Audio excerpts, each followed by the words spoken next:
Good to see you. I'm so excited about yeah. I just love your stuff, and I love being able to put your stuff in people's hands. And so I'm really excited about your book. I'm excited to be able to chat again, catch up. Just looking through your book, it just astounds me the sheer quantity of stuff that you have out there that is really high quality. You know, I can bash out a post every day, a meme or something like that, but I feel like most days I'm phoning it in. You know, most days I'm like, oh, that's basically just exactly the same but slightly altered. And I feel like with every one of your posts, I'm always like, dang, that is the most profound thing ever. But he did the same thing to me like a couple of days ago. So I'm posting something that's the most profound thing ever.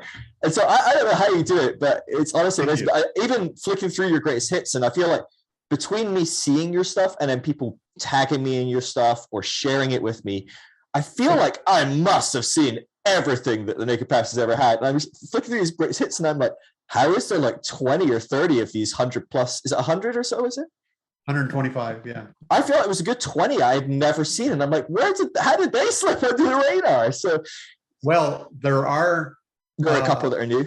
There are 15 that are never before seen. So. Now I feel so much more vindicated. Okay, yeah, good. I was like, yeah, it's just like about 20 or so. So probably it's only about 5 then, actually. Okay, good. Because I consider myself a big fan. I'd be like, yeah, no, I've seen most of David Hayward stuff. But yeah, wow, but you're so prolific. I mean, it's an astonishing gift you have. Well, I do it full time. Well, thank you. Sure. I do it full time.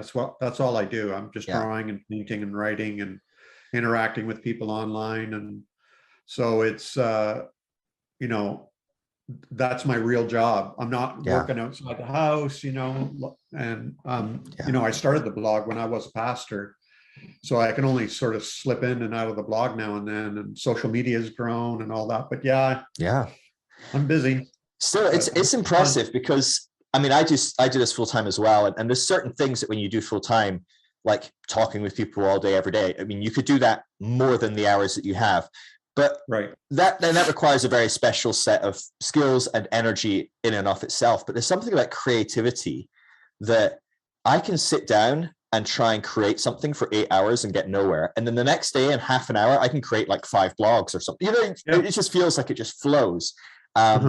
But yeah, the consistency which you manage to consistently put out really creative works is very impressive. Thanks. The whole thing about creativity and productivity and being prolific, and you know, I find all that very, very fascinating. And I think I've thought about it a lot, obviously, because I get it a lot. How are you so prolific? How are you drawing and writing and painting and interacting and doing a video and all that all day, every day? And so I do find that interesting. But I think at the root of it is this sort of a belief that I can do anything if I put my mind to it. It's sort of it's, you know, I don't think I'm a superhuman or anything like that. It's just that I feel like I can accept challenges and accomplish it. Like, you know, one of those people who thinks, oh, my pipe's broken, I don't know anything about plumbing, but I'm going to try and fix it, and, you know, kind of thing. So I don't know. It's just, I find it very fascinating. And also on the other hand, Cal Newport, I think is his name. He wrote Deep Work, which is a very excellent book that talks about devoting, you know, extended periods of time to making stuff. And so I find that stuff very fascinating. But yeah, cool. It's awesome. It's awesome. You're very much an inspiration as someone that tries to. I probably fall into the place of trying way too hard and creating far too many shoulds. That's my fallacy that I fall back into again and again and again. And I'm most productive when I just decide it doesn't matter if I do or not, and I'm just going to have fun. I'm going to do what I feel like right now. And more times than not, I just fall into some sort of creative zone when I do that.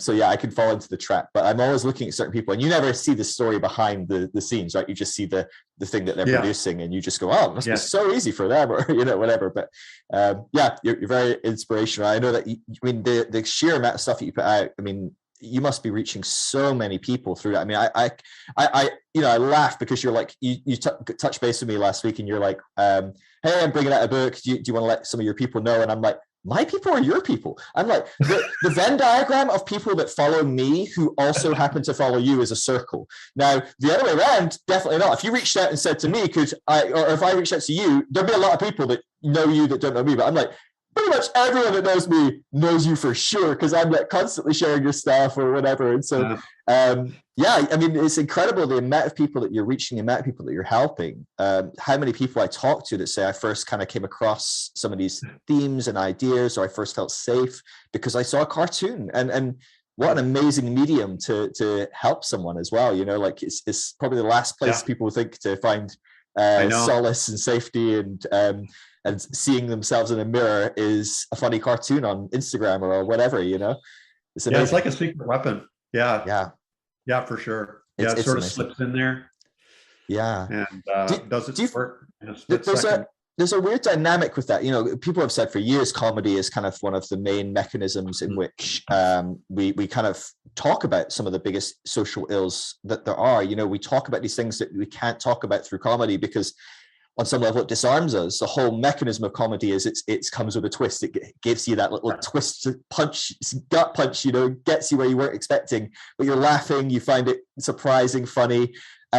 How do you engage with that? I mean, is that something you go in? Do you go in thinking, where's the twist? Where's the punch? Like, you know, how do I go about this? Or how do you begin creating something like the cartoons that you're creating? Because there's such a broad theme there within a smaller niche of like faith and spirituality, maybe. Yeah, that's a really, really good question that I find really difficult to answer. People say, where do you come up with all this? And it's like, I just have a weird brain, I guess. I don't know. I'll be lying in bed, waking up in the morning, and an image will pop in my head. I might chuckle. It might make me emotional. It might make me angry or whatever, but and I'll just draw it. Now, one of the most important things I've discovered is as soon as I try to draw something for out there, it pollutes the process. So for me, I need to be drawing for me. I need to be, writing or whatever for me. As soon as I try to reach people or influence people or sell to people or whatever, it pollutes the process. My most creative, just like you said a moment ago, I'm most creative when I'm just, heck with it. I'm just going to, do something. It's like that with my paintings too. Like if I say, if I do one of those, I know it'll sell, then the quality is not as good and it doesn't move me. So I'll paint a painting that moves me, and then I'll, put it up for sale and it moves others. So yeah, it's I don't, only once in a while will I feel a topic needs to be addressed, and I'll just sit around drinking my coffee, listening to music, letting my mind whirl, and until an image comes up. But most of the time the image comes first, and then I try to explain it. Yeah, that makes loads of sense. I mean, you are really good with topical as well. I know that, something big can be happening in the deconstruction space, in the broader space of maybe politics or whatever. And you generally, maybe you just have them sitting in the backlog somewhere where you go, when this topic comes up, I can pull this one out.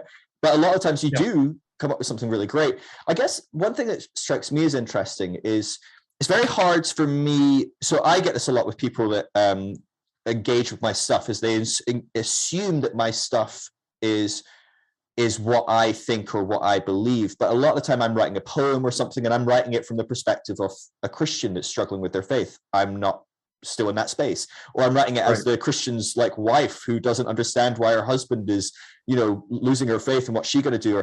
And so there's this dynamic of trying to create like an avatar for who you're writing to. And it sounds like for you, you are your avatar. You try and write for yourself and in your own process.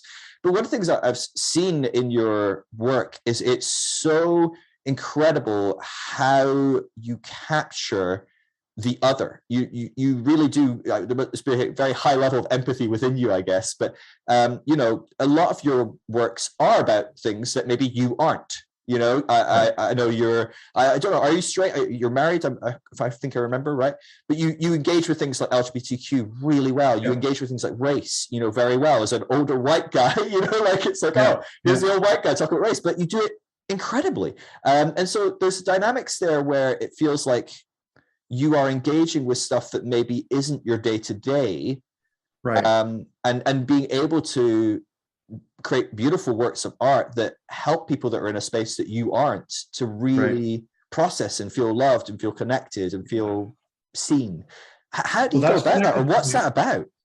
Yeah, so that's very much connected with my philosophy of the person, psychological growth, spiritual growth, whatever you want to call it. That, and I talk about this quite often because I think it's really important.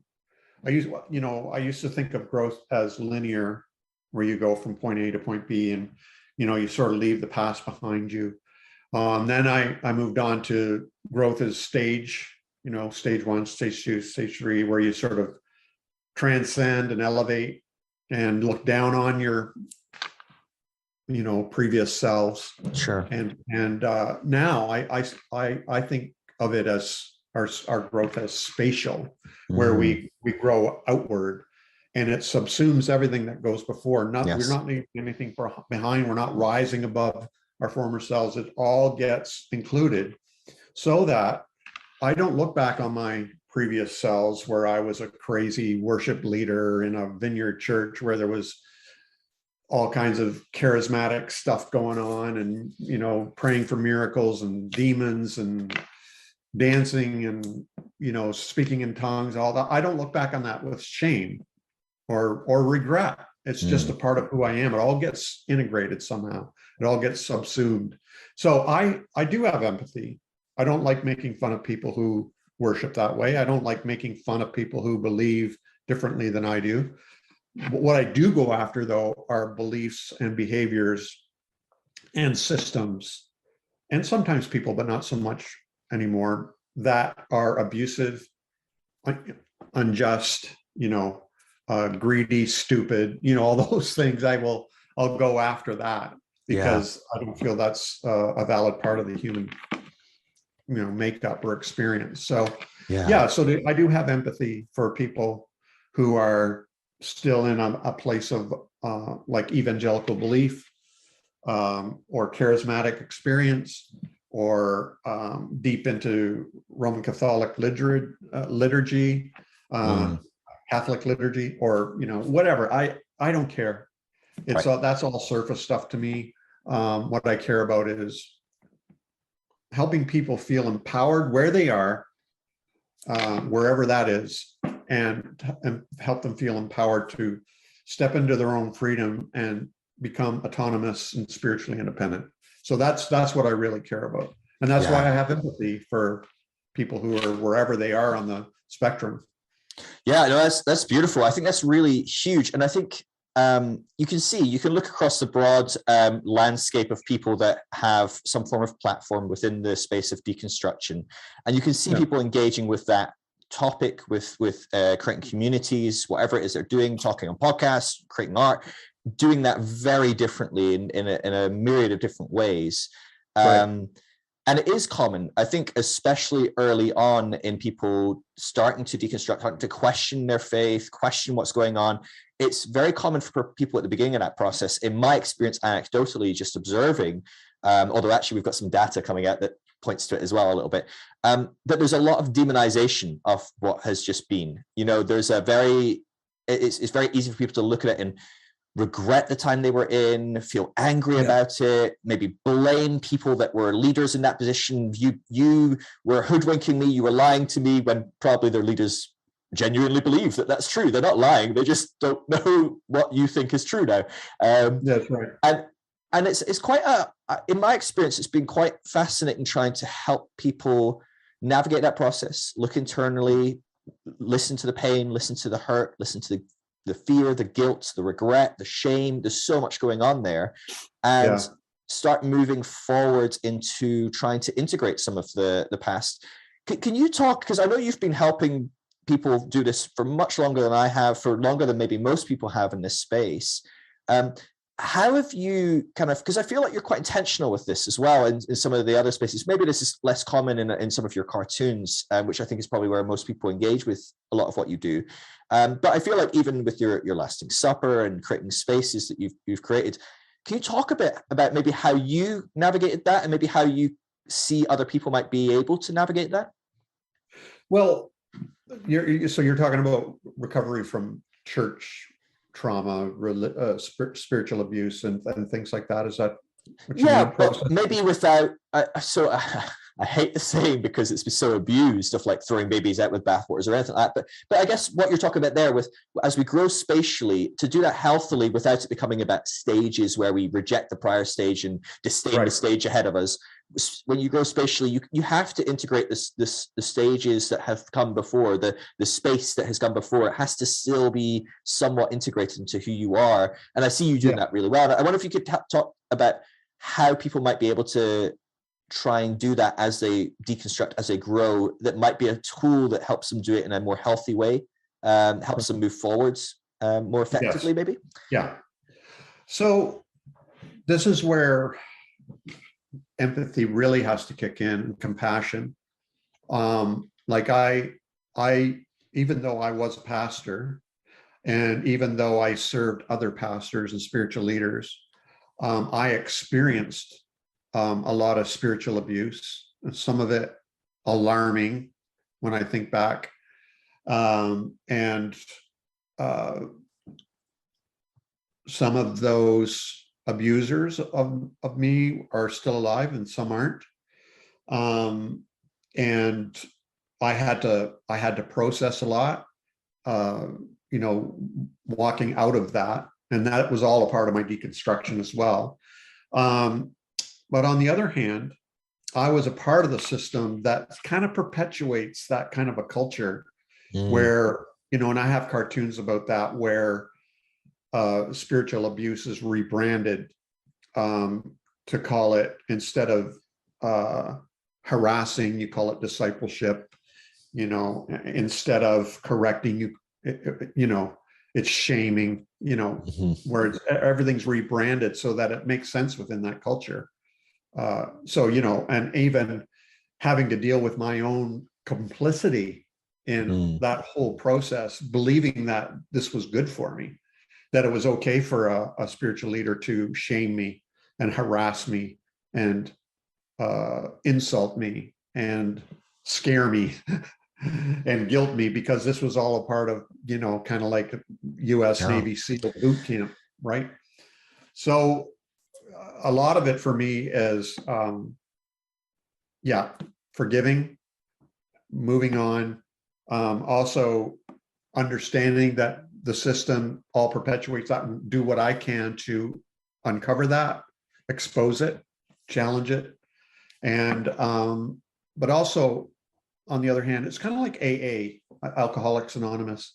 One of the stages, and it's one of the most difficult, apparently, is where you make amends. So a lot of people, you have to forgive, but also sometimes you have to make amends. So there's some people, I know some ex-pastors, for example, who really struggle with guilt and shame, having been involved in an abusive system, and sort of,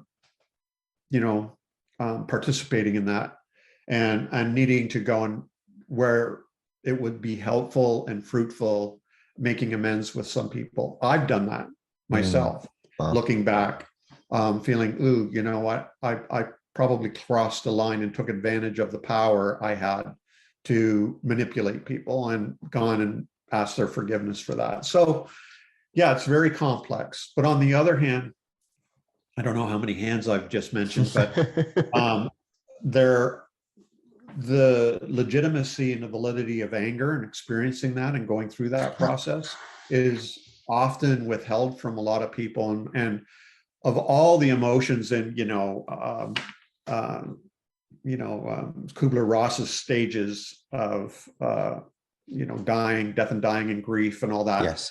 Now that's come into question. People have challenged that. It's more like phases that we can spin around in, more cyclically. Anger is one of the most taboo of all Yeah. Christian, emotions. And so I just provide space for people to be angry, because it's like one of my prints says, feel the feels, because that's the only way they're going to pass through you, and that you can move on is by actually dealing with the anger.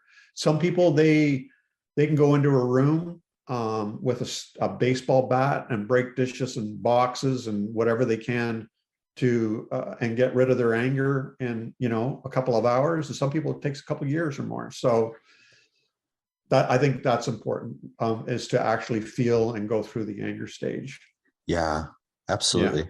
Yeah, I mean, for many of us, we were taught to spiritually bypass ourselves, right? I mean, we really That's were. right. Yeah. We were taught to ignore emotions, and maybe not certain ones. We loved certain ones that were maybe ultra introspective, that caused us guilt and shame and whatever else might have been the case. But a lot of these emotions, like anger, we really were told, oh, it's not, it's not Christ-like to be angry. There's no fruit of the spirit of anger, and things like that.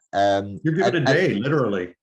Yeah. One day. You can't let the sun set on your wrath, right? So you have one day. Gosh, yeah, I need the room with a baseball bat. I think. I just found out there's one in town. Yeah, there's one near us, and it's like, I don't think it's like 50 or 100 quid or something. So it's quite expensive, but you go in there for like half an hour and just break stuff, and they've got like old TVs and everything. And I'm like, that sounds fun. I'm not even that angry, but I could get angry. You put me in there and I'll find some anger. It sounds great. But yeah, I mean, I think it's very foreign to me. I was talking to my therapist last week, and we were talking about how we engage in different attachment theories and things like that. And I was talking about with my wife, I can tend to kind of shut down. If I've got stuff going on, I kind of just bottle it up. And I kind of internalize and go, look, yes, it upsets you when Tilly does this, but really the issue is not Tilly doing that. It's how I'm responding, and maybe I can work on that. Maybe I can look at that. But what happens when I don't just tell Tilly, hey, I'm working on some of this stuff and I'm working on my response to it, but in the meantime, that's really upsetting me. Can we talk about why? And maybe you could help me. I never do that part. I let it blow up. I try and fix it myself. It gets worse and worse because I tend not to be very good at fixing my problems. And then eventually I kind of like, I snap, and I never get angry, which is really fascinating. I was talking to the therapist, but my snapping is I completely withdraw. Like I shut down and I get really upset with myself. I beat myself up. It's all inward focused. I'm very angry towards myself, I guess, which is quite interesting. And I think probably quite Christian for a lot of people as well. That was their Christian kind of upbringing. But I'm so intrigued by that dynamic. There's almost a pride in me. I've never been angry with my wife. I never shouted at her. Even I was married before this, and I never once had an angry outburst. And I look at that that's a badge of honor. And I think in some ways, yeah, you should shout at people for no reason, or even for maybe small reasons. But it's intriguing to me how much I look at that and go, how much of that was my Christian upbringing that has just taught me to shut down any form of anger and to internalize it, to, beat myself up, whatever it is. It's really intriguing to me how deep these like rabbit holes go, No, it's interesting. I had a therapist for a few months, a little while back, because I was going through some stuff. And that's one of the things I wanted to talk with her about was I never get really angry. Like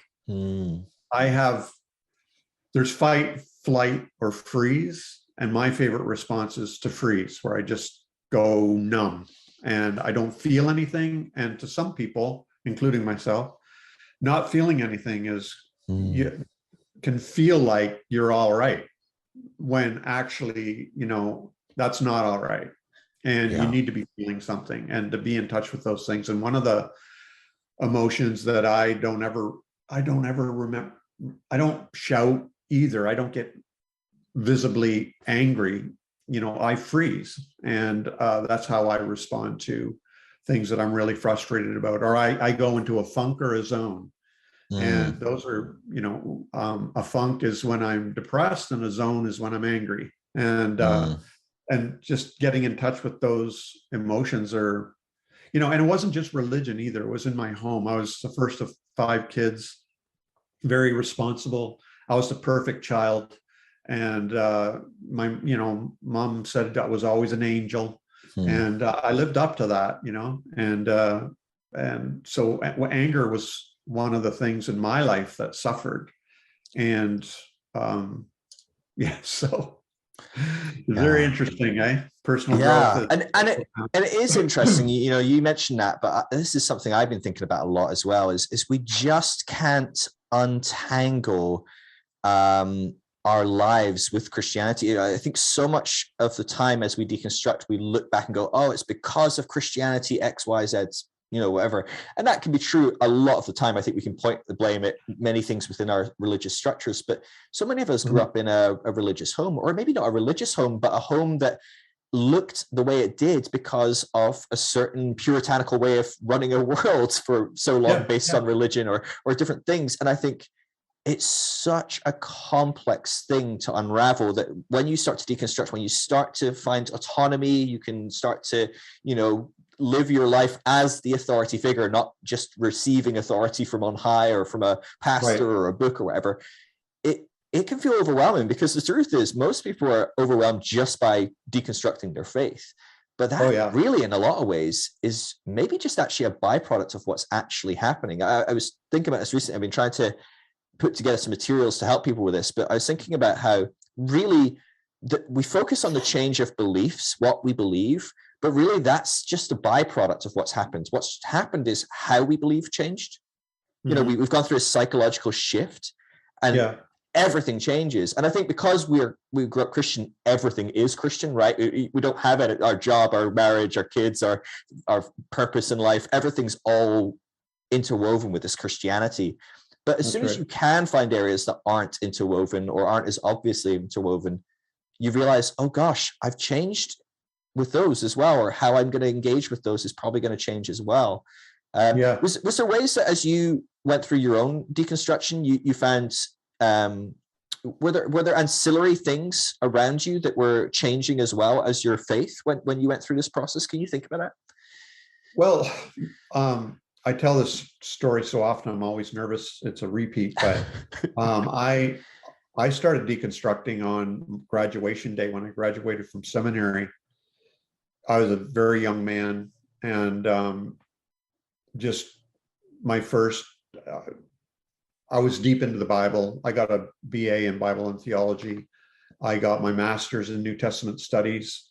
I'd studied years of Koine Greek, Biblical Hebrew, Aramaic, theological German, theological French, you name it, speed reading courses in Greek.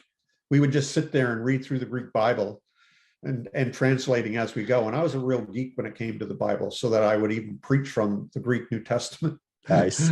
Just a nerd, total nerd, biblical nerd. And so on the day I was graduating, I was freaking out because all of a sudden I was questioning the inspiration of Scripture. And for me, that was the cornerstone upon which everything I believed rested. So that if that went, it was kind of like the thin end of the wedge. It felt like everything was threatened. And, I took decades to deconstruct. It was a slow glacial melt. It was almost like a corrupt code was inserted into my brain computer and just slowly started to corrupt my whole system. And it took years and years and years, decades, literally decades, until, it all sort of converged like a perfect storm in 2009, 2010, when in 2009, I had a profound spiritual epiphany, like a flash of insight, where I saw that we're all one and united at a deep and fundamental level. And that was sort of the climax of my deconstruction. And within a year, I left the ministry. But at the same time, Lisa decided to go to university to get her nursing degree. She started when she was 48. Our kids had left home, empty nest. When we left the church, ministry and the church. We lost all our friends.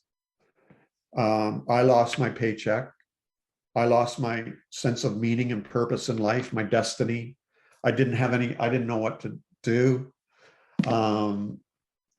And Lisa and I were going through our own struggles because of all this. So our marriage was under threat. And it was, I just realized, holy shit, you can edit that out if you want, but holy shit. No, you're good.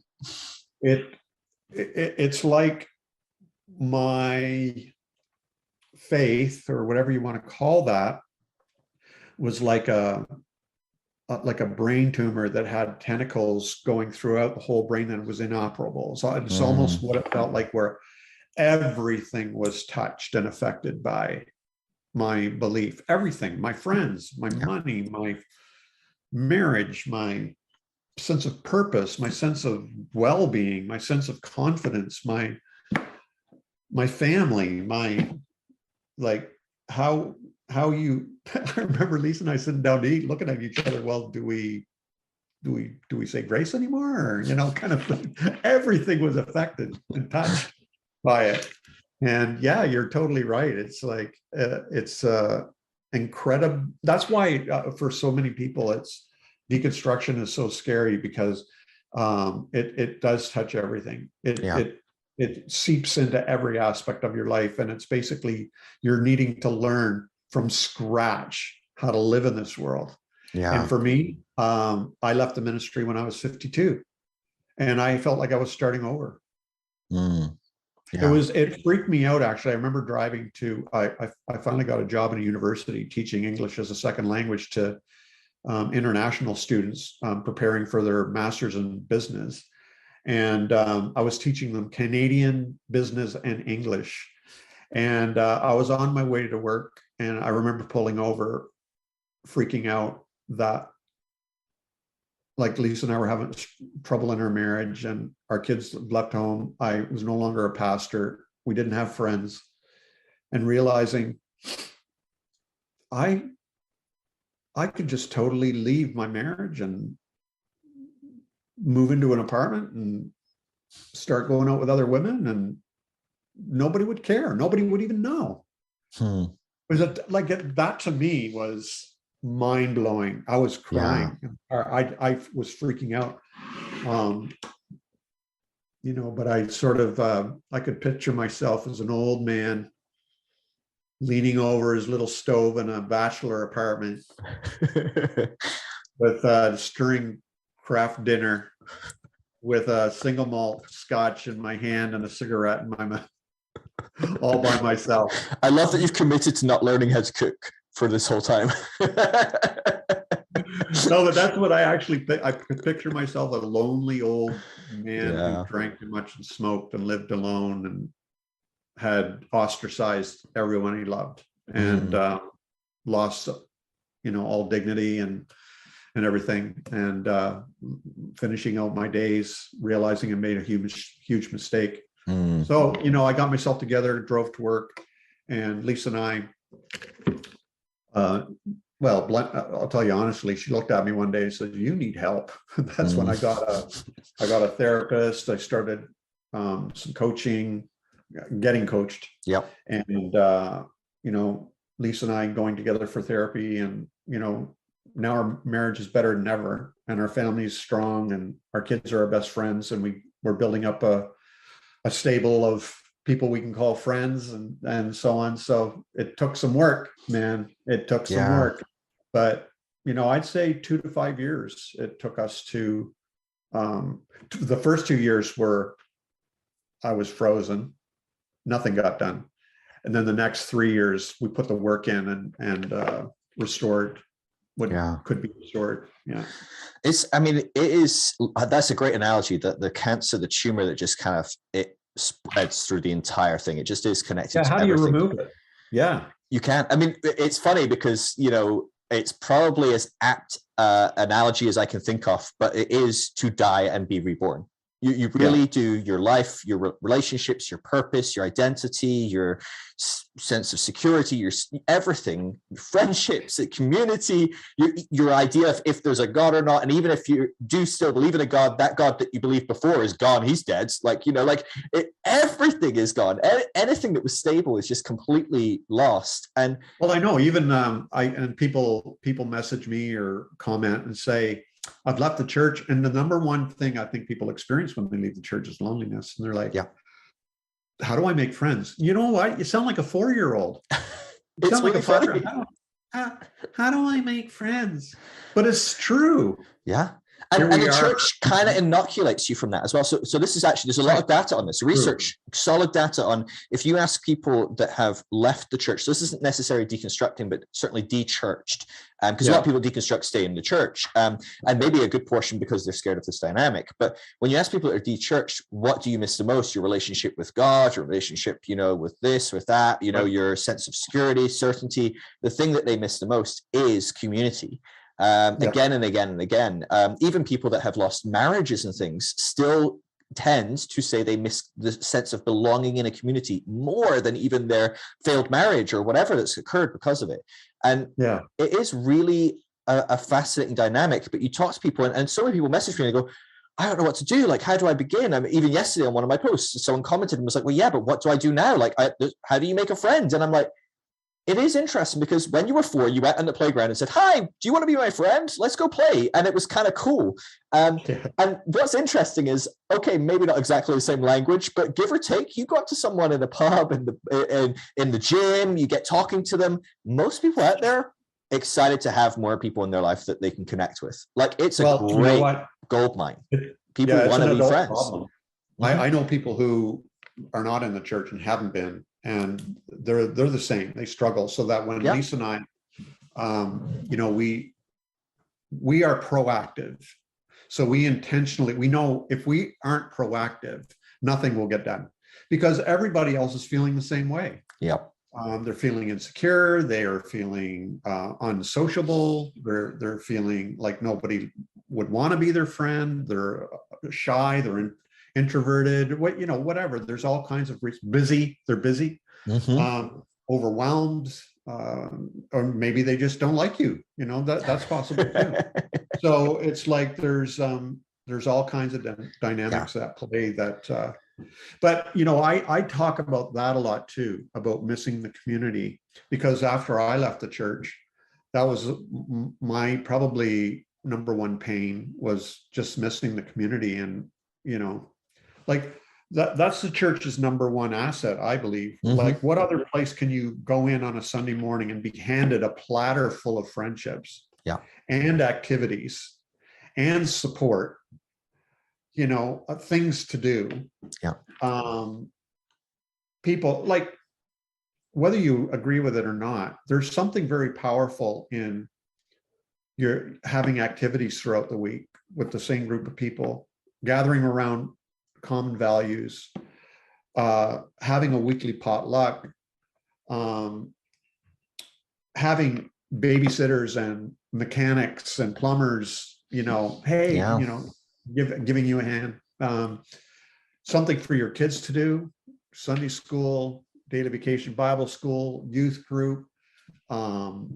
There's just a network of support. Even people who say, I'm going to pray for you, just knowing people are thinking about you throughout the day. Yeah. There's a lot to be said about that. But, and I've talked about this a lot too.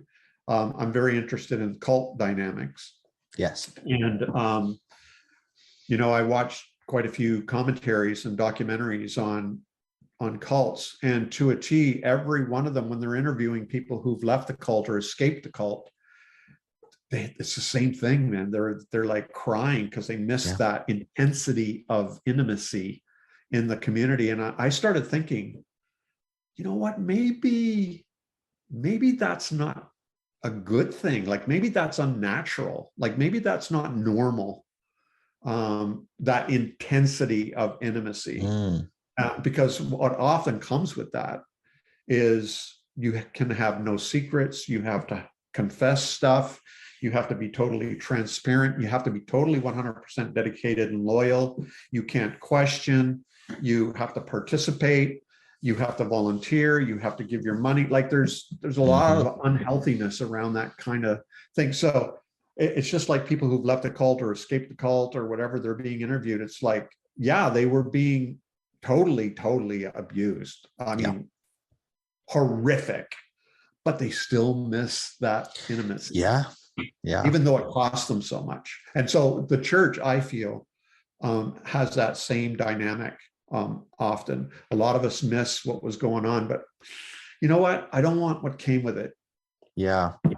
And it makes you wonder. I sit and think about this often, like a lot. How do you create community that is inclusive, that is embracing, that is non-transactional, that is not cult-like?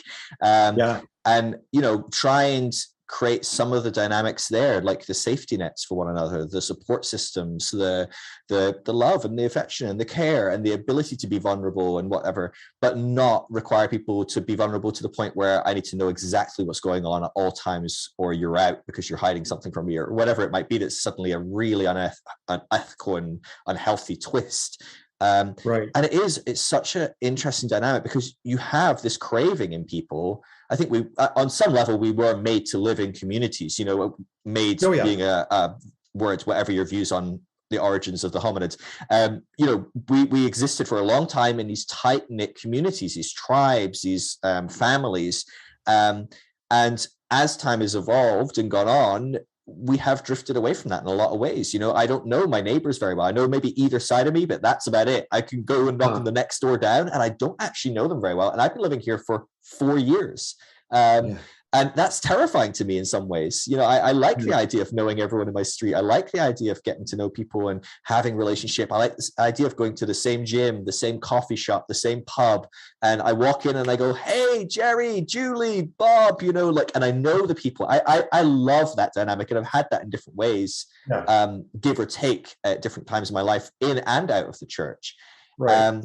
And it can get really unhealthy, or it can be really good. And usually it's both, right? Usually it's not a clear-cut, black and white, dualistic, yes, no, right, wrong. Right. It's messy. But I do think that the church, it does, if it does one thing well, it helps people feel, when it's working for them, it works really well, right? It works until it doesn't. I agree. And I've seen it work. Yeah. And the thing is, as well, it works even if you're a horrible person, right? So I joke about it, but I'm neurodivergent and I'm not very good around people. I've worked on that for decades, and I'm better around people. But I probably, first time going into a church around all my peers, I can't imagine they were like, oh my gosh, Phil's awesome. We can't wait to hang out with him. But guess what? It's a church. Doesn't matter if Phil's awesome. Phil can be a total dick. You still have to hang around him. Phil can be really socially awkward. Phil doesn't know what to do, or Phil goes on a monologue for an hour and doesn't realize that everyone's bored with what he's interested in. Like, doesn't matter. We still have to be nice to this guy because we're the church, right? And he's part of the church. You do that? Oh, I do that. Go into a monologue? Oh, you can't tell? I have comments all the time on my podcast of like, please let the guest speak. And I'm like, at best, I can give you 50-50. But yeah, and I think that's one of the beauties of church, though, because you know what? I did develop more social skills because of that. I did feel belonging that I've never felt before that. There's a lot of really positive components of that totally probably wouldn't have occurred in my average pub or gym. People would have just gone, God, that guy's crazy. I don't really care about hanging around with him. Let's pick another pub or whatever. Yeah. Well, yeah, it's like they say you can't choose your family, and it's the same with the church. You can't choose your right. Who the members are. But I tried different things after I left the church, and they just didn't measure up. But Lisa and I have restored a couple of friendships, worked on those, and we've made some new friendships, and we've worked on those. And it's kind of like with our family. So we have 3 adult kids, and we love hanging out together, and we'll go on vacation together, and we are like friends. So it's very open. Lisa and I have been really, I feel we've been good parents, and our kids are awesome people. And so that there are times when it's just frivolity. Yeah, frivolity. We're playing games, maybe we're drinking, we're laughing, we're watching a movie, whatever. And then there's other times when we're sharing what we're going through, and it gets intense, deep, intimate. And then we just move on and maybe, start cooking supper. And like just a couple of months ago, we rented an Airbnb for a week in the country with a hot tub on a pond, and got a bunch of wine and got a bunch of good food. And we just hung out there in the woods for a week. Amazing. And just, sometimes we're funny, sometimes we're sharing, and sometimes, so I think that's what community can look like, where there's no pressure or expectations or schedule or, whatever, where, okay, everybody, it's time for us all to be honest and intimate and transparent with each other. Phil, we start with you. What are you struggling with today? Kind of thing. So, yeah. Yeah, no, absolutely. And I know that me and Till, my wife, we've definitely navigated. We were fortunate in the way that when we came out of church, we took a good portion of the church with us over a spread of a few years. And so we have a lot of people in our local area that have gone through this journey, that understand that are keen to still have relationship and do things regularly and connect. And so we have group messaging, and, we'll just chat, text, hey, we're going to do board games tonight. Does anyone want to join us? Or, hey, we're going to go to the pub for, food and drinks. Anyone want to join us, come and meet us at 7 or whatever. And generally speaking, people have their freedom to opt in, opt out. But it is interesting that I do find that me and Till are the ones that consistently are the ones going, hey, we're going to do this. Hey, we're going to do that. Hey, come along if you want. We're constantly going, hey, let's book a Airbnb and have friends. We're just doing that next week, actually. Have some friends join us or whatever. But like, it is an interesting dynamic that, and maybe this is because we were both leaders in the church, I don't know. But when you're a Christian, there's this thing of, you don't have to go into the playground and say, hey, do you want to be my friends? People are your friend by default. And you don't have to go, hey, do you want to come over after dinner to my house? Because someone's saying to you, hey, tonight you're having people over tonight at dinner, and that's what's going to happen. And on Wednesday, we're going to get together and we're going to pray. And on Thursday, we're going to go do a youth group meeting. Like, there's that structure. And I think a lot of us suffer from rejection issues, acceptance issues. A lot of that stuff, I think, can really hinder our capacity to be intentional about building community as well. Not to mention, we're told that the world is evil, that people are awful humans, that are the worst people out there. So then we're thinking, I don't even feel safe approaching strangers in the quote unquote world. There's so many little barriers in that individually aren't that big, but you start piecing these together. Lisa and I basically agreed, if we don't initiate, things aren't going to happen at the kind of level that we want it to happen. I mean, once in a while, somebody will say, hey, what are you guys doing? You want to come over for supper or whatever? Most of the time, it's Lisa and I initiating and doing the work, making things happen. And we just agreed, we can't second guess why nobody's doing it. We just forget about it. Because that can just lead down to feeling resentful or bitter or, excluded or whatever. We've just come to find out, like I've already mentioned, that so many people they're just busy, they're preoccupied, they forget, they assume, since we're so gregarious, that other people, that we'd prefer to be with other people. They might be feeling, introverted or shy or lazy, or, there's all kinds of maybe they're embarrassed by their house. They don't want to have anybody in. Like, there's all kinds of so Lisa and I are just like, we're just going to do the work and enjoy the benefits. And so, like what you're doing, and Tilly is her name? Tilly? Where you're setting things up, you just got to do it, and just with your blinders on and full speed ahead, and just enjoy it, because the other people who are coming are appreciating it. We have friends who are in another province, and we're really close with them, and we wish we lived closer, but alas, we don't. But she, the wife of these friends, is like that, where she's actually nicknamed the social mediator, and where she just has a group of friends and she's constantly making plans. And everybody knows if she wasn't there, they would Just not be wouldn't getting it. And it's just because she's putting the work in.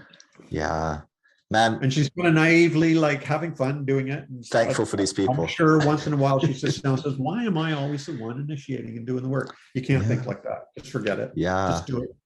It's hard. It's hard. I've got so much empathy because I feel like we've been just very fortunate in a lot of ways. I think it's much more that we landed on our feet than it's easy for me to do these things because I already have a lot of connections. It's harder to do it from scratch or whatever. It's hard to do it from scratch when you're working through some heavy shit because you're deconstructing, you've got religious trauma and you have rejection issues. Never mind all your friends and family and your community also have now, on top of your rejection issues, rejected you, right? So now it's like, oh, and now I have to go and speak to that person I see in the gym every day, or go to a coffee shop and strike up a stranger with the person next to me, and they're most likely to be like, okay, stranger, bye. I can't deal with that level of rejection. I've got enough rejection going on. So I have so much empathy for people that are going through this. It's really hard. And we were not taught growing up in the church how to make friends. We really weren't, and we were given so many. True.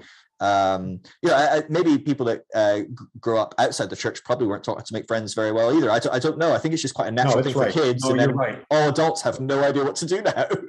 Totally accurate. Like the people we know who have friends and they're busy all the time, they've had the same friends since high school. Yeah. So they've just, they have a life and that'll just continue on. Yeah. And, but starting from scratch as an adult is just hard work. Yeah. Especially in the last 2 years, right? Starting from scratch as an adult, locked in your house. Right? I'm so done. Yeah. God. Yeah, I hear you. My wife actually has COVID right now. Oh gosh, that's awful. She's a nurse. Is this her first time having COVID? She's got this far. Gosh, so is she doing okay? Downstairs, and I'm living upstairs. I thought I was a hermit before. I'm more of a hermit next now. level. It's like next level for sure. Wow. Is she doing okay though? Yeah. I'll be glad when this is all done. But the world's a mess right now, with what's happening in Ukraine, etc. So yeah, we've got a lot going on. And I think that's another, there's so many things, right? Every single thing, as you're going through this process of deconstruction, you don't realize, just the Ukraine thing triggered my mind, but like I was talking about this last week, so many people suddenly in my inbox going, hey, I thought I was doing pretty well. And now I am realizing, holy crap, I've got a lifetime of being told that the world's going to end, that it's going to be the Russians that end the world going to war, that it's going to, this, and right. All these things I've been told by the church, by this nationalistic agenda, whatever, all these different components, all being triggered now. I thought I'd worked through some of my big issues, and then suddenly like this comes up. I'm realizing, whoa, there's a whole bunch more trauma. And it does feel like, COVID for a lot of people were like, is this the end of the world? People talk about marks of the beast and vaccinations. And I'm realizing, crap, there's tons in here that feels really triggered and uncomfortable. And I don't even believe what my crazy grandma shared on Facebook, but it's triggering me to crap. Like, what do I do? Well, man, when I was scared into Christianity. I mean, I grew up in a Christian home, but I got scared into being born again at a Baptist youth group where some guys scared the shit out of me with end time stuff. And, Gorbachev having the the birthmark on his forehead being the sign of the beast. And I'm telling you, man, it's like, yeah, it's all there, right? It's all there, very, very, very deep. All the end time stuff. And that's another thing too, that a lot of people write me about is, how do you get rid of this fear? Like, I don't believe in hell anymore, but I'm still afraid of going there. Right. Yeah. Because I don't believe in it. Like, it's just crazy. It's a mind fuck. Yeah, no, absolutely. No, you don't have to push. I'm Scottish, so okay. I'm always trying to be on my best behavior, and I still swear every other minute. So don't worry about that. It's true, right? These things are so deeply rooted, and in many ways we can work on them and we can do them. But like you're saying there, you're like, oh, and I've just decided I'm going to have to revisit a therapist for a couple of weeks or months or whatever to work on some new stuff. And I think the reality is that this probably doesn't finish. You don't just finish working through your past, integrating it, moving forwards, growing, continuing to be a healthy human requires intentionality and work, and we'll constantly get external pressures pushing it in certain ways. I compare it to peeling an onion, and every layer has tiers, and there's a ton of layers. Right. So, but yeah, deconstruction for me is a way of life. It's a process. It's, and I'm insisting, especially lately, that it's not a movement. It's not a club or a group or a fad or anything like that. It's just a word that we're using to describe our spiritual journeys. And I think it's a healthy way of life, actually, where, like the Buddhists or whatever, you're constantly questioning your conditioning, which is constantly happening. You're constantly being conditioned by your own past and memories, but also by the culture around us and by the news and by everything. And so we're constantly needing to decondition ourselves, which is basically deconstruction, where you're constantly questioning what's being presented as truth. So for me, deconstruction isn't a bad word, and it's not a phase. It's I think a healthy way to live. Actually, I'm not going to fight over this, but I think I was the one that started using the word deconstruction back in 2008 when I was reading Derrida, the French philosopher, who actually coined the phrase deconstruction in reference to questioning the text. And I thought, hey, that's a pretty accurate way to describe what I'm going through spiritually. And I started using that word to describe that process. And so deconstruction is a philosophy. It's a way of thinking that I think is a good one to have throughout our life. Yeah, no, it's fascinating. I've heard you say before that you might have come up with the use of it in this concept in this community. And I'm familiar with Derrida's work as much as anyone can ever get familiar with Derrida's work, because really? God, like philosophy, Derrida's about as hard as it gets, but in a lot of ways he deconstructs himself as he explains deconstruction. It's a nightmare, but I love it. I'm fascinated. And then from the research perspective of us doing our work and researching the community of people that identify as deconstruction and trying to reverse engineer who is this group, what do they identify with, it's really fascinating as you look at it, how much it points to these kind of core components, these questioning of core values, these rejecting of the faith traditions, answers of the core values, pursuit of new core values. But the key component that we found again and again and again, this is across 1,000+ people, completely randomized trial. You have again and again, and the third component is they hold their new beliefs with less fundamentalism. And it's so fascinating to see that with deconstruction, there's this concept of there's still probably further to go. I believe this today. I'm going to live as though it's true, because you have to live as though something's true today, even if you don't believe it will be true tomorrow. You got to do that, right? But I am going to hold it loosely, going, it is probably true that in a few days I'll probably believe something different if I keep moving forward. Yeah, I compare it to I live on a river. It's very deep and wide. That at the bottom, it's very calm, deep, dark, cold, but on the surface is changing constantly. Well, not right now, it's ice right now, but it's constantly changing. Sometimes there's ripples, sometimes it's smooth, sometimes it's huge waves, and that to me is the beliefs and thoughts and everything that change from day to day. And you just sort of let that flow over you, and you hold it loosely, like you said, because deep down, that's where life and truth and meaning and all that is at that deeper level that's unaffected by the day-to-day thoughts and beliefs. After all, that's all a belief is a thought that we cherish. Yeah. And absolutely. And as soon as you realize that, then you learn not to cherish these fleeting thoughts that are flying through your brain like bats and dolphins, right? So yeah, well, we're so interwoven with our beliefs that our beliefs become our identity in so many ways. So David, can we completely derail and go 180 I want to Yeah. ask you, how are you doing for time? Are you okay?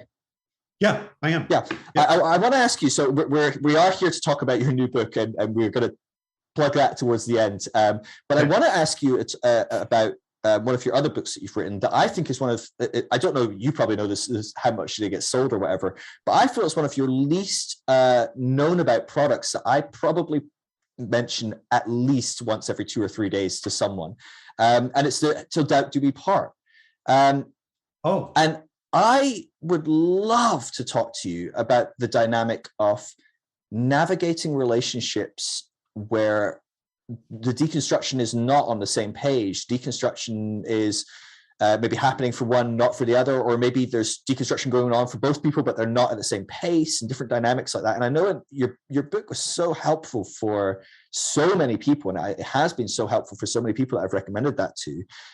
cool. I thought it'd be great to give some insight into that. Maybe I could start pointing to this podcast as a precursor that would then maybe point people on to pulling the trigger on buying that book.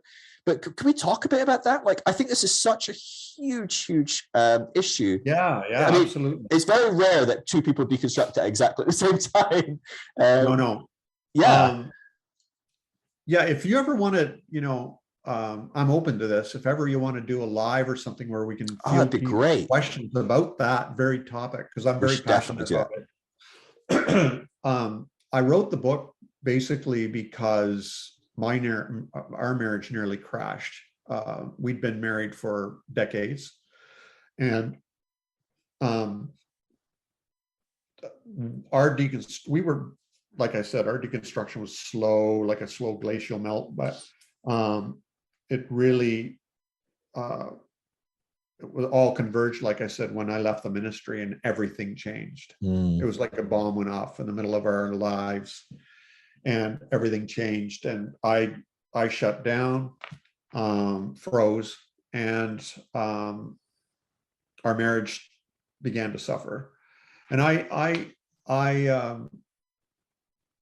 experienced something I'd never experienced before. I was working in a university and noticed that women were attracted to me. And I noticed that there were attractive women, and some women were rather forward. I'd never experienced that before either, because I'm super naive and never noticed it, or it never happened because I was a pastor and women knew not to do that or whatever. I don't know why, but this was a totally new experience with me, and it really messed me up, because here I was unhappy in my life as it was, and here were these temptations that I'd never felt before, and I was no longer in the fishbowl where everybody could see and observe what I was doing or what was going on. Like, nobody cared. It was mind blowing to me, and it totally freaked me out. And anyway, like I said, Lisa and I decided to work hard at restoring our relationship, and we did, and it's better now than ever. Glad I did that. I sort of had a rule before then: never make a decision when you're confused, and I was confused. So I waited until I didn't feel so confused and made the right choice. And so helping people through their own deconstructions, especially adults, and many of them married in relationships, I was seeing their marriages blow up. And I totally understood why. I'd been there myself. Just a matter of luck of the draw that we didn't go our separate ways.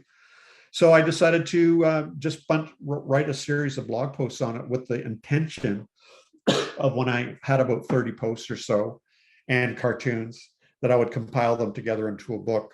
And I did. And I called it Till Doubt Do Us Part, When Changing Beliefs Change Your Marriage. And on the cover, I like the cover. It shows a question mark and has wedding rings on it. And so it has helped a lot of people. I'm hearing from a lot of people that are grateful for it. Most of them for helping them repair their marriage. Second, people who realize, you know what, they shouldn't have been married in the first place. Yeah. Purity culture, prophetic words, pressure, too young, whatever. Yeah.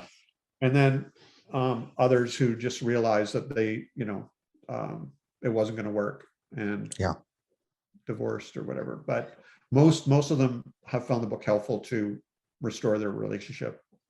That's really, really good. Like I just am fascinated by the dynamic at play where we are. You don't marry someone because they're a Christian, generally speaking, right? I think like there's more at play than that one fact, right? When you're a good Christian kid and you meet the girl or the guy, but definitely the opposite sex, right? Because we're good Christian kids. But whatever it is, you fall in love and you get engaged and you get married. There's more to it than you're a Christian, okay? But that is the first thing. But for most Christians, that is the number one first thing is, are you here in this church because you're a Christian? Are you right in my life opposite me? I find you attractive, but first of all, that's not even on the table if you're not a Christian. And it's such a foundational thing that it's not even thought about for most Christians. We don't even really think about that. We just accept you're a Christian. Right. And then for suddenly someone to turn around, and it can feel sudden. I mean, like you said, for many people, it can be like a decade-long process that culminates, but it feels sudden. When it's yourself going through that process. It can feel like a slow trickle, and then suddenly it just hits you. But how much more sudden for the partner who's getting it out of nowhere, right? I mean, this is like, this is hard to process over months internally. How much harder is it for your partner who's hearing it in 2 minutes? You're sitting down at the table going, I don't know if I believe in God anymore, or I don't want to go to church anymore, or I don't believe that God's a he, or whatever it might be, that's a big, small, whatever it might be. It's a huge thing to hit you, because it challenges that foundation that probably wasn't even talked about when we sat down and talked about, we talked about maybe our goals, our future, some of our values, or do we find each other attractive? But it's just an assumption that you're gonna be Christian, right? It's not even in the vows, right? I promise you, if you don't believe or you believe, no, you're gonna believe, right? And it's such a wrecking ball. I mean, like it's such a thing to face. And I'm always, I talk to so many people every day, and I know you do the same. And I don't know how many people you come across that are like this, but I talk to a lot of people that are deconstructing their faith and trying to navigate this, and I'll recommend your book or give them some advice, or let them process and talk about it. But I also talk to a lot of people that come and find me and go, hey, Phil, I hate everything you do. I absolutely hate it. But I know that you've been doing this for a long time and you've been helping people, and I'm a content Christian, and my wife or my husband is deconstructing. Am I going to be okay? What's going to happen? And they're just terrified. It's honestly the most terrifying thing. How did, when you and Lisa were going through this, was there quite a disparity as far as where you were spiritually? You talk about that divide, being made and you becoming unhappy in your relationship. Was it largely to do with the spirituality being so majorly different, or what do you think about the deconstruction that kind of caused that? Was it just the change in you totally, or? It was more like, it's kind of like you were inferring. It was all of a sudden it became an issue. Like when we met in Bible college. So it was kind of like an assumption. There was never, are you a really truly born again? There was none of that. And so that when we left the ministry, it was kind of like being flayed open. Everything was exposed. And, I remember Lisa saying, like, do you even pray anymore? Like, and I didn't even know how to answer that question. So it was all of a sudden become an issue. It never had been. We just, for years, were, sewn at the hip, joined at the hip, like completely on the same page, on the same line, on the same, and now all of a sudden we weren't even sure if we were in the same book or the same library. Like it was like we didn't even know. It wasn't like, well, no, I believe this and you believe that. It wasn't that at all. It was that there was massive confusion and uncertainty and questions. So that's why in the book I talk about, Lisa and I had to actually sit down and renegotiate our relationship. What is it that is the glue to our relationship? Is it compatibility of beliefs, really? Is that really the glue? And we realized it wasn't. That I fell in love with the believer, not her beliefs. No, I fell in love with the way Lisa was, the way she talked, the way she thought, the way she looked first. I'll admit it was the way she looked, and you know, all these things, and so that I fell in love with and respected the thinker, the person who happened to believe this way, and so when and she came to the same conclusion, you know, that she loved me because of the way I was, and not because of what I believed or thought or whatever. And so we realized, okay, we just need to learn how to love on that level, which we feel is deeper and healthier, where we love the person who is going to change their minds. Yeah. Right. Man, I know a lot of people who, and I've drawn a lot of cartoons about this, and they're in the book, where, you know, the husband's complaining about the wife, where, you know, you're not the same person I married 40 years ago. Well, of course not. You know, you don't think the same way. You don't believe the same way.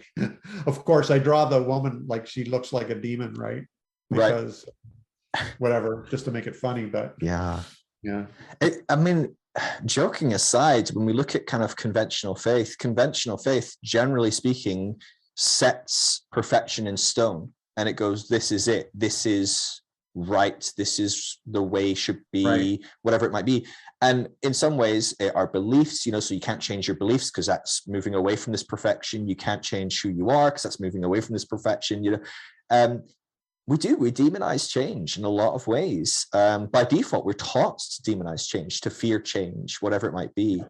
That's really insightful, though, and I love that. I mean, I really enjoyed your book. I love the process of unpacking that in a marriage. I think is really helpful. And even me and Till met, and I was already quite deconstructed. I think she has started her deconstruction process, but even still, you say, do you even pray? Where I think that was one of the questions. She was like, wait, what? Do you even pray? Or and it's these things that, you know, I'm looking at it going, well, who cares, right? But she's looking at it going, but like, wait, but what way's up though? If you don't pray, like, I mean, what are we just what's even happening, right? You know, it's such a paradigm shift. And it is hard. It's hard when for years your marriage has been, we pray together, we go to church together, we're part of these community groups together. We make these decisions for our children around these ideas and choices. And suddenly one of us is saying, actually, I'm not even sure I believe that. In fact, actually, I believe some of the things we chose to do in raising our kids is actually actively harmful, and I'd like to change our kids by apologizing, making reparations, and the other one's going, whoa, we did the right thing. Or these are, I mean, we're talking really big things. You know, it can be funny looking on, and especially when we kind of have a little bit of distance to look back at our own lives, and there's a bit of space there, we can laugh about these things, but these are really hard things to navigate. You know, this is where the rubber hits the road, is, you know, will this relationship fall apart? Will it not? And I think I love what you do as well. And I think I learned this from my therapist. My first marriage, it didn't work out, which now I'm like so happy about. In fact, I wasn't that gutted about it for too long, actually. Once it kind of was done, and I realized, this was never a good thing, actually, and this wasn't going to work. But it was because the therapist sat down with us and she said, look, I have zero agenda in keeping you together. That's not my goal. My goal is to make sure that you are both healthy people. And if it's right for you to be together and that makes you more healthy, then you should stay together. But if it's not, and you being the most healthy you possible means you should separate, then that's a great outcome as well. And I remember that happening and just thinking, I've never sat down with a pastor who said that, right? No. But any pastor you sit down with is, how do we make sure you stay together? Yeah. And there's such an agenda there. And so I love as well in what you're doing, you sit down and go, hey, by the way, even a marriage dissolved is not necessarily a bad outcome. This could be the best outcome. And I think that's such a paradigm shift as well, right? Because the people in my inbox freaking out are not going, maybe I might break up with my husband and it'll be a great thing. They're going, that would be the end of the world. And it has been taught to be the end of the world. It's such a hard thing. I think I might have mentioned this in the book too. One of the things that contributed to the perfect storm after I left the ministry was we had to file for bankruptcy because we were just so poor. And that, my goodness, throw that into the mix of everything we were going through, plus being bankrupt. And here in Canada, it's a 7-year process. And for me, growing up in the church that I grew up in, bankruptcy and in my family, bankruptcy was like worse than cancer, worse than death. And I was terrified of it. But when we sat down with the financial counselor, they're like at the agency that was determining whether or not we should file for bankruptcy, she said, "You have no choice. You've got to file." And I sobbed right in front. I sobbed right in front of her because this was worse than death for me. Yeah. Because I'd been taught it was worse than death. Yeah. And that I was a failure, and the humiliation of it, and not trusting God, and all this stuff that was going on in my head. That was one of the worst days of my life. But looking back now, it was like my year of Jubilee. Lisa and I call it our year of Jubilee. And for those who may not know, it's a biblical concept where every 50 years your debts are erased. And it felt like that for us. Yeah. And it was a beautiful thing. I'd been lied to. I'd been misled. It wasn't horrible. It wasn't the worst day of my life. It wasn't worse than cancer. It was one of the best things that ever happened to me. And so it's the same thing. I know several people who I have talked through their divorce, and both of them agree this should never have happened. We were pressured to get married, and we did, and we thought it was right at the time, but now we know it was a huge mistake, and we're both healthier and happier for it. Yeah. And we respect one another, and we're glad we did it. We're glad we got divorced. Yeah. They say God hates divorce, but that doesn't mean he doesn't allow it, is what I say to them, right? So, and Jesus said it's because of the hardness of heart that there's divorce. And I say, well, the hardness of heart might be because of the person who's making the marriage miserable. Maybe that's the hard-hearted one, not the one who wants to leave a horrible situation. Yeah. So so I address all those things in the book, Pulled Out to His Heart, because I really do hope to help a lot of people get through the other side of that. Deconstructing in a relationship is hard. And the cool thing about the book too is you can apply the principles to any kind of relationship. There's kind of the same principles. Yeah, absolutely. No, I think it's amazing. And I think, honestly, if most people were honest with themselves, even in the greatest of marriages, as you start to deconstruct, it crosses your mind, holy crap, how will this affect my marriage? Will it survive? Like, it's such a huge thing that, I don't think anyone really can navigate these waters completely unscathed. No, that's right. Big questions, big life adjustments. And so, I love the book. I think it's really, really helpful. And so I just wanted to talk about it because I just wanted to have some sort of stepping stone for people that wasn't, they have to go and buy a book. It's always a big hurdle, isn't it? For me, it's not. I have bookcases full of books I just don't read. The hurdle for me is reading them. But for some people, they're a bit more wise, so they just don't buy the books if they're not going to read them. So I wanted to just touch base, but we should do a live. That'd be a great idea. We could sit down and take some questions. I'd love to help people. But here's the thing, just one little side note about the deconstruction and questions. Deconstruction, like I was interviewed the other day by a couple of guys who were on the more conservative end, and caught me off guard because they weren't really fans of deconstruction. And I felt a little bit ambushed, but they're like, well, deconstruction might be all right in asking questions, but the fact that there's a God and Jesus Christ is the only way, that's non-negotiable for me. Well, that's not true deconstruction. Deconstruction is when you say, okay, questions, bring it on. I want the full meal deal. And you can't say except for. And so it's the same. That's why your marriage relationships will come under scrutiny. Yes. It will. It has to. Yeah. Because everything gets questioned. Everything that's true deconstruction. Yeah. Right. No, nothing off the table, right? Like, Right. I say it again and again as well. I just think, and this is why our data points to the fact that people hold their beliefs less fundamentally. It might take them time for that to become more and more fleshed out. It might take them time to let go of certain things that they're really want. I just posted just before we went live, actually, on this podcast, or we're not live, but before we record, I posted one of like someone desperately trying to cling to their Christianity, and I was talking about, like, for those that do leave Christianity, like, how long did it take you to let go? And it could be decades, right? People desperately going, I want to be. No one enters into questioning their faith going, I desperately want to leave Christianity. Maybe some marginal kind of percentage or something, but most people are starting to ask questions because they're probably serious about their faith. They're wanting to understand more, and generally speaking, they're going to fight and kick and scream the whole way trying to hold on to their faith, and many people do hold on to their faith, and a good portion don't. But it's generally, as time goes on and on and on, more and more stuff comes back onto the table to be looked at. And now I have to look at that. Oh, I didn't want it. That was never going to be on the table. Well, it's on the table now. Get your knife out. Let's get digging in. That's right. It's brutal. I mean, it's a brutal process. It's brutal. Yeah. It is brutal. Wonderful, David. Well, we should wrap up because I don't want to keep you for too long. But let's talk about your book. So this book is. What's it called again? Is it Flip It Like This? Flip It Like This. Yeah. Oh, I nailed it. Amazing. A collection of your best works, right? These are the most popular posts you've done. How did you decide your best works? Was it on some sort of like insights based on social media, or was it just what you liked the best? Like, well, it was a joint effort between me and the publisher, where I have like over 4,000 cartoons. Right. So it seems like a mammoth task to me to try and whittle that down.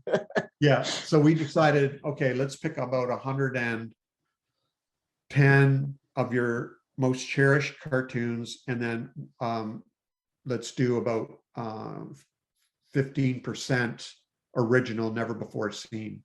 So I had to draw about 15 or more original cartoons that aren't seen yet and shouldn't be seen until the book is released July 19th. But what we did was we just went through all of my cartoons. I picked the ones I knew were favorites and very popular, like Eraser or Overturning, or, these different cartoons of mine that most people who follow me are familiar with. And the publisher and I and others sort of went together and just said, no, not that one, yes, this one, no, not that one, yes, this one, and just until we got down to, the first time I went through all my cartoons, I had something like hundreds. I bet. How am I going to get this down to 100? And these are your children, right? These are your babies, your creations. It's a very cutthroat thing to be like, you're at. These are the best of the best. And so it's a cooperation between my favorites, the publisher's favorites, but social media is which one scored the highest on following and likes and all that kind of thing. So it's a lot of fun. The only text is a very, very short introduction, and the rest is just cartoons. So I'm promoting it because it's called Flip It Like This, and it shows Jesus teaching a woman how to flip tables.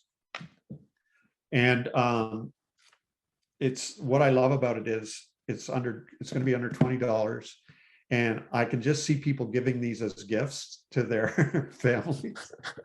Somebody who's deconstructing, giving it to their parents, or leaving it in the bathroom or on their coffee table, or what. It's going to be a great gift. And so, I'm very excited about it. I love it. I'm already scheming who I'm going to give it to. Go to nakedpastor.com and you can pre-order it. And that would be really great.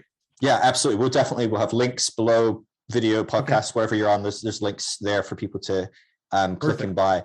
But I'm excited. I was saying at the beginning, I think I'll probably include the beginning, so never mind. I'm going to rehash what I said, but I love that there's some new material there. I was amazed that there was stuff that I hadn't seen, but that makes sense. Is there pressure when you're like picking the best of the best of the best, and then they're like, oh yeah, and also draw 20 new cartoons, and you're like, well, these better be good, right? Like, you're like, I can't have them be kind of too like low grade. I can't just phone these ones in. They've got to sit amongst the giants. Well, it's only fair, right? Like most authors authors, like I've written 9 other books already. And so I've done a lot of writing, and Yeah. I did one book, Questions Are the Answer, that is mostly all writing. And there was a lot of pressure to produce, Mm. write a book. This one, it was basically just choosing, right? So Yeah. it's only fair that I be asked to draw To 20 create some original good stuff. cartoons. It's only fair that I be challenged in some way, and it's not just be a compilation. But yeah, Yeah. it's cool. I love it. It's like I think it's 7 by 7 inches square, and it's going to be hardcover. It's But it's a great size. It's gonna be good to have sitting in your toilet or your restroom, you yeah, guys call it over there. You know, like your religious family come over and they sit down and they're like, oh, what's that over there? You know, they start yeah, raging. I'm I already think picking it's who I'm great. going to give it to in stockings this year for Christmas. Yeah, Because I'm not that's great. unpopular enough with my extended family already. No, it's great. Yeah, I I'm love it. really excited for it, and I really I hope people pick it up, get it for gifts. I mean, I think that, like we talked about at the beginning, the power of a cartoon, it's such a unassuming, disarming mechanism to have people really question something, Yeah, think something, see from a particular perspective that's hard for them to see just in the method of just text yeah, or some of the spoken words. It just doesn't hit in the same way that yeah, a picture does say 1,000 words. And yeah. so yeah, I love it. I'm really excited. David, thank you so much for taking the time to chat Thank as you, well. man. It's been a joy, real privilege as always. Yeah, Um, thank you. yeah, and Appreciate I'll it. touch base, and we'll maybe arrange to do a live in a month or two, and then we can also plug the book again on that That as would be well. awesome. So That would be great. yeah, perfect. All right, I'll All let right, you know man. when this is out. It's probably Good gonna be deal. next week, I think, but I'm pretty short Perfect. on my list of podcasts. So yeah, good to see you. Have a good one. Yeah. You too. All Take care, right, love you, man. man. Bye. Bye. Love you too. If you are deconstructing, there is no reason to do this alone. It can be an incredibly lonely process, but the deconstructionnetwork.com is a free resource to help you find others deconstructing in your local area. If you would like to support what I do, everything I do is for free, from talking to people for hours on end to producing resources and podcasts. It is only possible because people give generously. There's never any need to give. It will always be free, everything I do. But if you do, we do have an amazing private community group that we talk on over on Discord that you would gain access to. And we do regular audio and video chats on there as well. So it'd be great to see you in there. But of course, never any requirement. And of course, please, please, please come and talk to me on Instagram. I love connecting with people. I love helping people on their journey. If you need a safe space to process your deconstruction, I would love to connect. It's just at Phil Drysdale. Love every one of you. Peace.